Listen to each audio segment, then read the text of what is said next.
आज एक महान विभूति बाबा साहब डॉक्टर बी.आर. अम्बेडकर की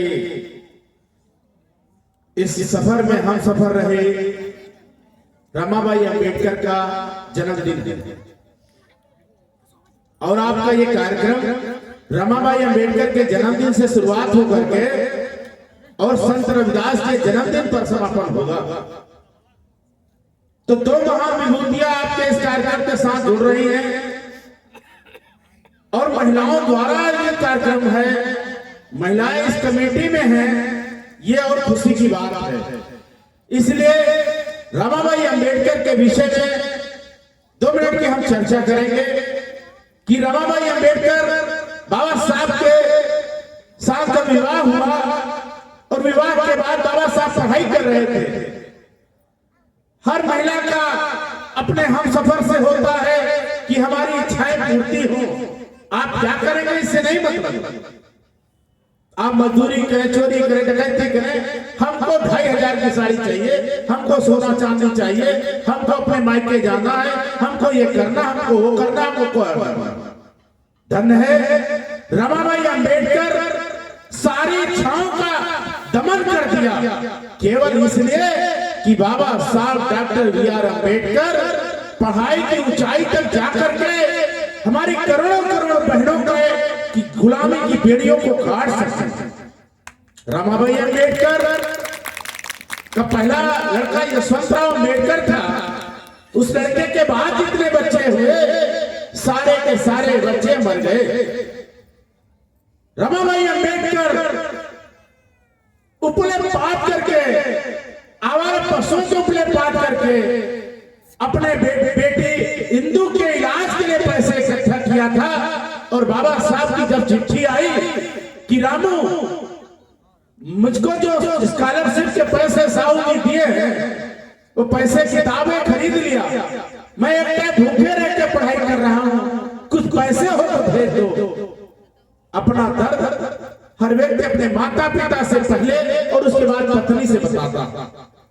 रमाबाई अम्बेडकर अपने पति का दर्द समझते हुए अपनी बेटी के दवा के लिए आवारा पशुओं के उपले, गोबर के पाथे उपले और बेचने के बाद जो पैसा इकट्ठा हुआ था दवाई के पैसे बाबा साहब को भेज दिया।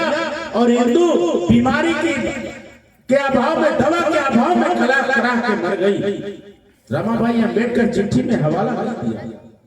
रमाबाई अम्बेडकर थोड़ा और आगे बढ़ते हैं, बाबा साहब जब वापस आते हैं और उस दौरान भीड़ लगी होती है और गंगाधर की लाश के दरवाजे पे पड़ी होती है। बाबा साहब पढ़ाई करके वापस आए थे, जो पैसे बचे थे बच्चों की किताबों, बच्चों के खाने के लिए लेके आए थे। और जब आगे बढ़े भीड़ को चिढ़ते हुए पास में गए तो वहां पर बैठी महिलाओं ने जैसे चादर हटाई, चेहरे से चादर हटाई, बाबा साहब का शरीर कपा गया। हाथ में जो सामग्री खाने के लिए लिए थे छूट गए।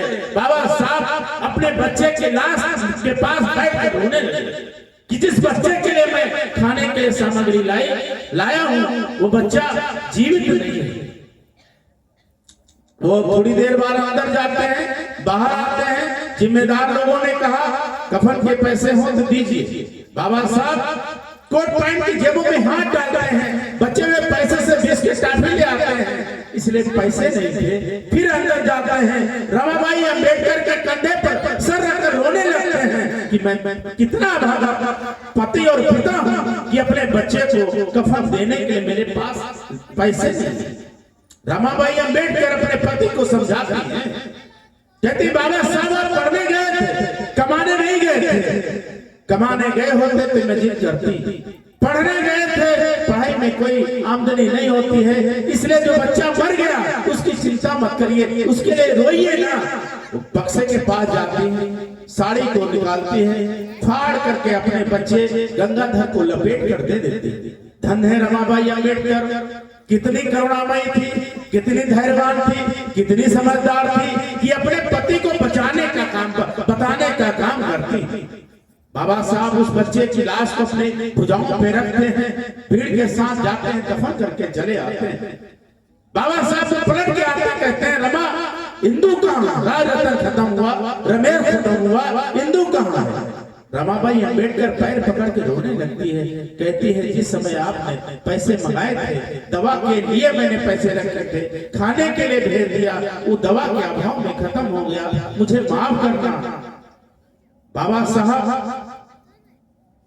उनके इस त्याग को देखकर और रोने लगते हैं और उसके बाद थोड़ी देर के बाद साहू जी के पास जाता। आखिरी में जो आखिरी बच्चा है राज रतन अंबेडकर 1932 गोल में सम्मेलन के लिए रवाना होते हैं और उसको तेजी से बुखार होता है, उसकी सांसें थमती हैं। बाबा साहब तैयार होकर चलते हैं, रमाबाई अंबेडकर पैर पकड़ के रोने लगते हैं, कहती बच्चे की बीमार है, बीमारी अवस्था में आप कहां जा रहे हैं? उन्होंने कहा 32 की गोल में सम्मेलन है, आखिरी सम्मेलन में जा रहा हूं, इसका दवा इलाज करा लेना। 3 बच्चे जा चुके हैं, एक बच्चा जीवित है, अगर भाग में होगा तो जीवित रहेगा, नहीं होगा तो चला जाएगा, लेकिन हम करोड़ों बच्चों को के अधिकारों का हनन नहीं कर सकते हैं।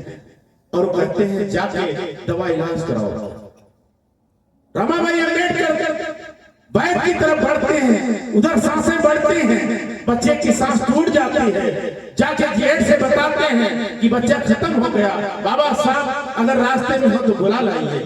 उनके बड़े भाई बंदरगाह पे पहुंचते हैं, जहाज छूटने वाला होता है, कहते हैं अम्बेडकर रुको, तुम्हारा राज रतन खत्म हो गया, अंतिम संस्कार।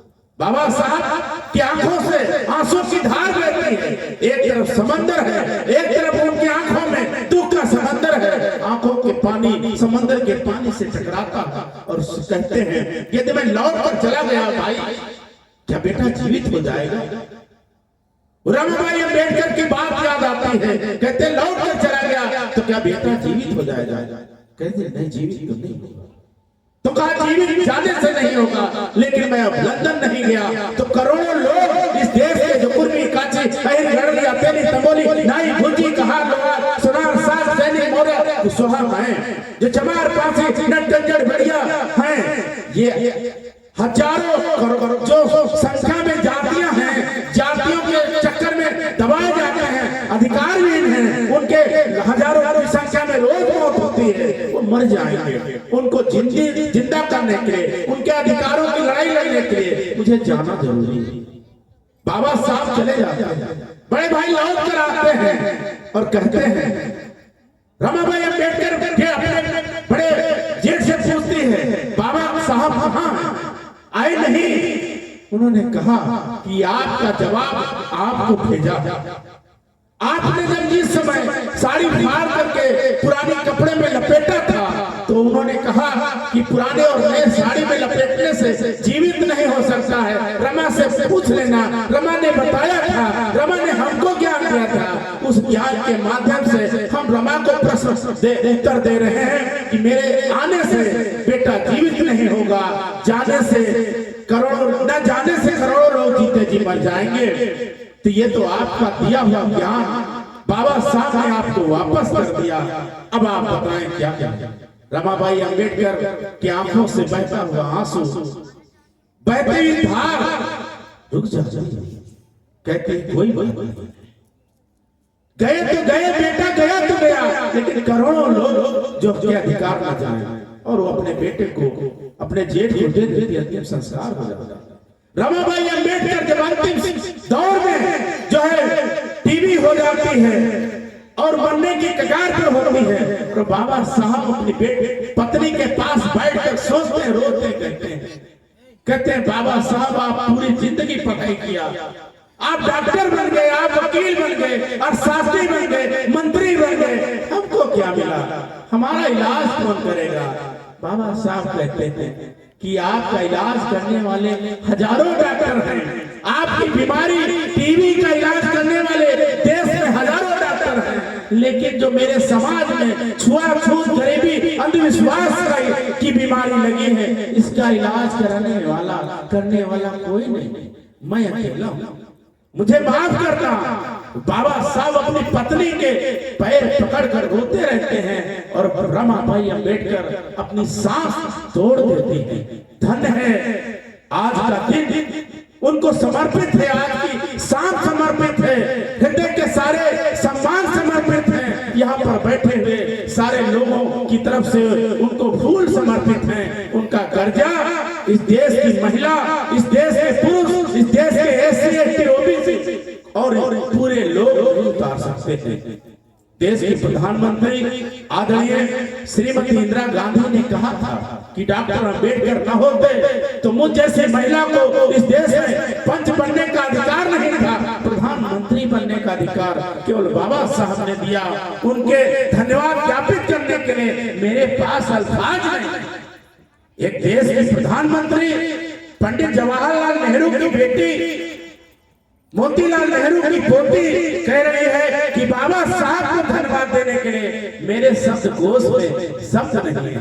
धन है ऐसे ही त्याग मूर्ति रमाबाई अंबेडकर को नमन करते हैं, वंदन करते हैं, हजारों बार नमन करते हैं, कोट कोट नमन करते हैं। जयंती के अवसर पर आप भी रमाबाई अंबेडकर से कुछ सीखिए, अपने पतियों के हाथ बढ़ाइए, उनको पढ़ने में साथ दीजिए, अपने बच्चों को पढ़ाइए, बच्चों को पढ़ाने में आगे बढ़ाइए। धन है कुछ सीखें, समर्पित हो।